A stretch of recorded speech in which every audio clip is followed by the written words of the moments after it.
Hello and welcome, I'm Olas Gerjuk and you're watching Head to Head with UATV. This week Germany marks the 30th anniversary of the fall of the Berlin Wall, the end of the massive border complex that left Berlin divided into East and West for 28 years, tearing apart families and friends. The Berlin Wall stood as a symbol of a divided city and country, of terror and the Cold War. On 9th of November in 1989, overnight, it changed an entire nation. Joining us in the studio to talk more about that time is Andreas Umland, political scientist and historian.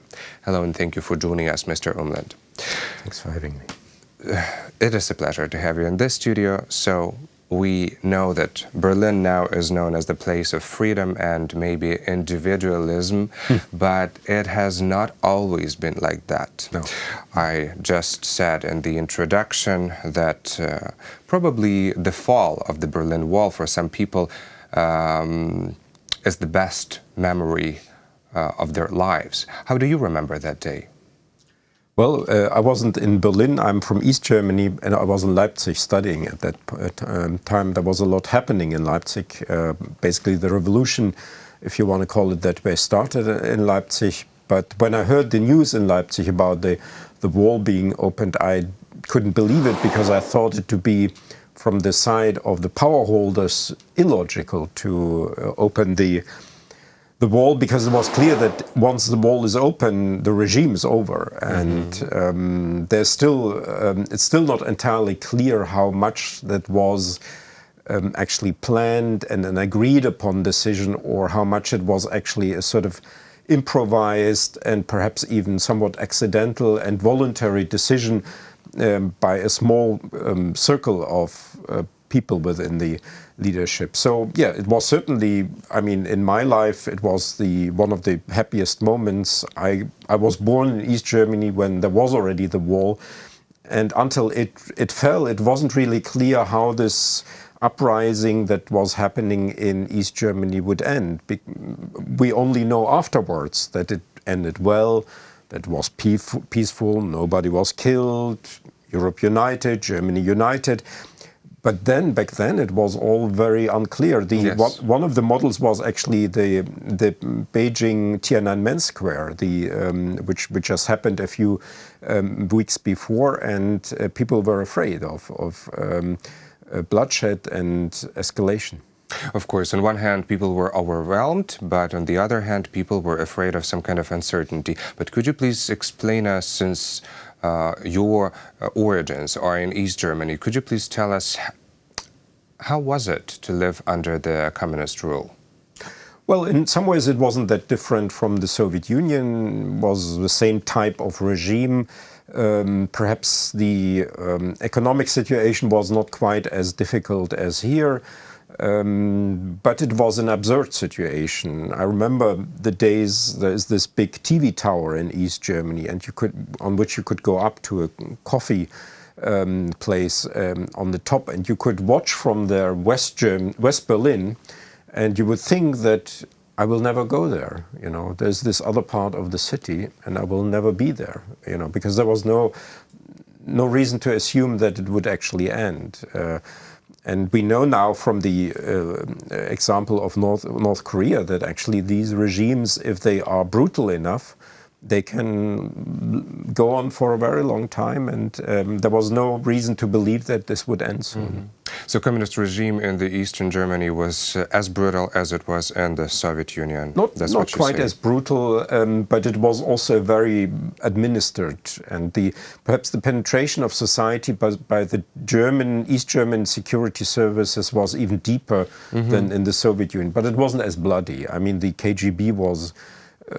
well, it was less bloody, yes, but bloody enough. As far as I'm aware, many people tried to escape from Eastern Germany to the west. Thousands, yes, thousands of people. And as far as I have data, over 100,000 people attempted to escape, and over 5,000 people succeeded. So what happened to the rest? Well, they were caught or killed? No, I mean, the killings were actually not, I mean, there were over 100 people were killed on. So that's, from one point of view, it's a lot. But compared to the... To 100,000? Yeah, to the number. Well, they just didn't succeed because it was a very well-guarded border and they were caught. I remember a very sad and funny at the same time story from East Germany. When I was in East Berlin, I was working in a factory as a practitioner, sort of volunteer for a few weeks. And this factory was on the border of East and West Germany. And there was apparently, I was told about a case that somebody was actually sort of going over walls and then coming to this factory and asking for political asylum because he apparently thought that he had gone over the walls to West Germany. And he thought he is already in West Germany. There were a lot of attempts. And it was not, as I said, I mean, now we know that this was an aberration, these 28 years of the wall. This was, was bound to fall apart. But then it was all very unclear how this would end. And of course, now we know, but back then, yes, it was, I can only imagine. And it was actually a lot of uncertainty and fear as well, because you never know. Now it looks good, but maybe in 2 weeks there will be tanks going on you. So a new war.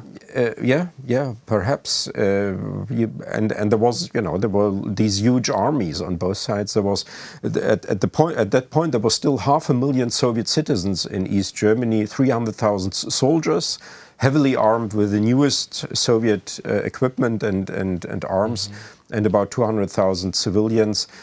And, there was still, there was a lot of hope already because of Gorbachev. And I think that was eventually the main reason that Moscow decided to let go.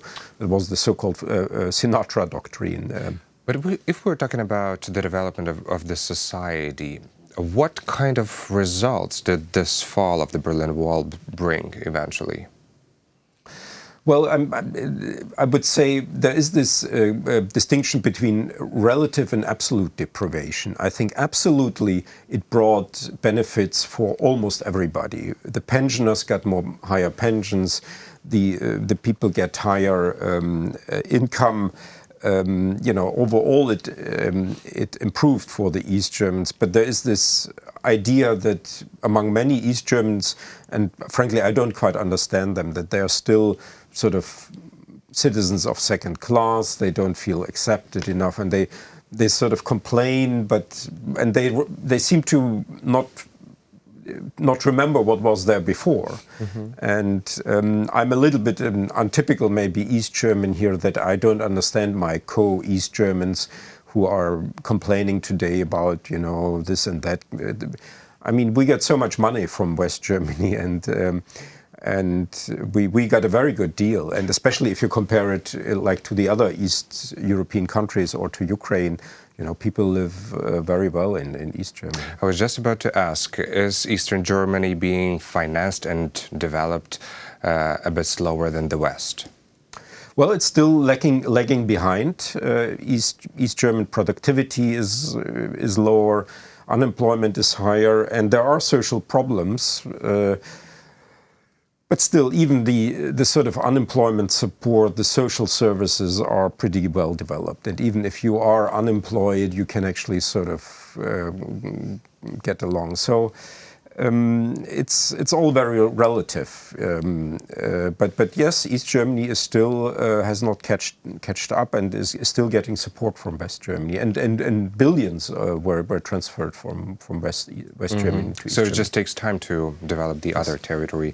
Well, even Angela Merkel, the Chancellor, commented on this. She said that official German reunification is complete, but the unity of the Germans, their unity was not fully complete on October 3rd, 1990, and this is still the case today. German unity is not a state completed and finished, but a perpetual process. What is your take on this? That the reunification completed, but there was not so much unity.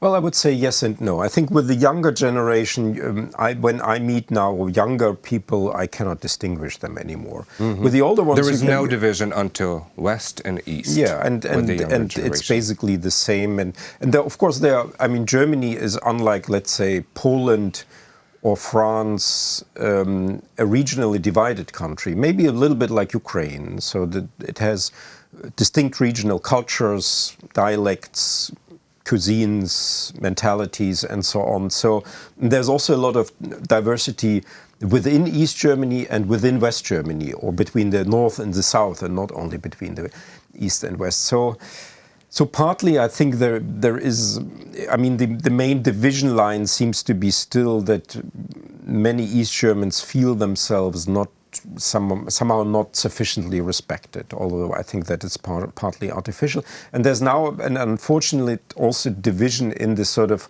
party political preferences. So there's much more support both for the radical left and the radical right in East Germany than there is in West Germany, where there's also the far right especially is also strong in West Germany, but not as strong as in East Germany. If we discuss some links, well, with the situation unfolding in Ukraine. Ukraine is also divided. It was divided onto East and West. And now since 2014, when parts of Ukraine are being occupied and illegally annexed, it is even more divided. So, as a political scientist, what would you recommend? How would you analyze the Ukrainian situation, the Ukrainian crisis, and what could be a possible solution for well, we don't have a wall, but for the imagined wall, the confrontation line to fall? Yeah, I mean, one sort of pessimistic conclusion from the East German experience would be that what has to happen first is a change in Moscow.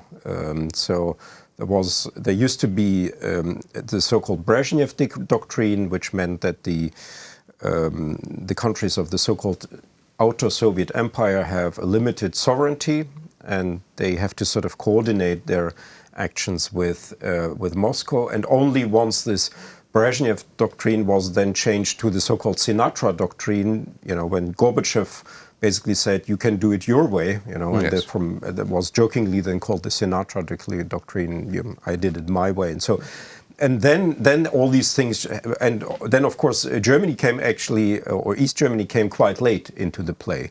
So the forerunners here were Poland and Hungary, and even in Lithuania and the Baltic, there was already the first sort of movements before in East Germany. And in East Germany, then it was relatively late, but then it happened extremely fast. So the first reason is that Moscow was so much more flexible than before. Yeah, and decision making. Gorbachev's change of the entire sort of worldview of the Soviet leadership then was the precondition for all of that. And that, if that's applicable also to the current Ukrainian situation, that is of course a very sad conclusion, because that would mean that if you assume that Putin is still there for many years, that one would have to wait basically until he goes, and then there's the chance, and even then it's not clear that, you know, the next regime will be better.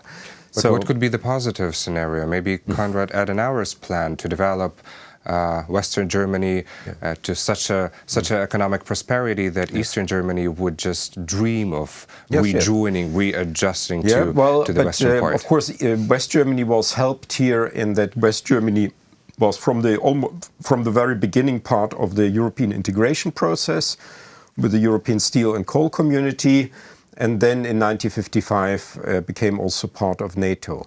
And Ukraine Ukraine has the association agreement, so this is the way to go, but it's still in this sort of gray zone, a security gray zone.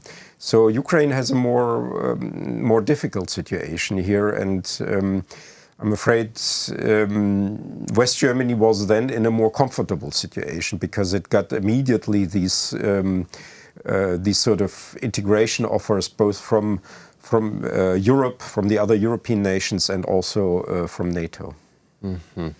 So both scenarios are pessimistic in your opinion. No, it's actually hardly comparable at all. Yes, I mean, this was the Cold War, and I also think that the reality. My feeling is that actually.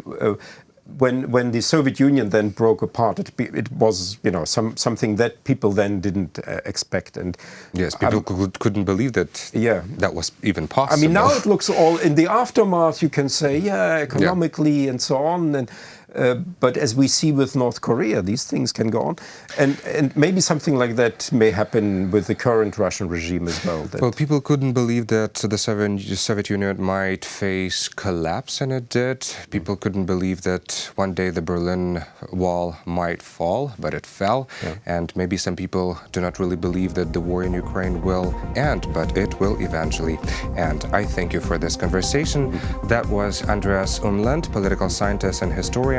Thank you for watching Head to Head, and stay tuned for more with UATV.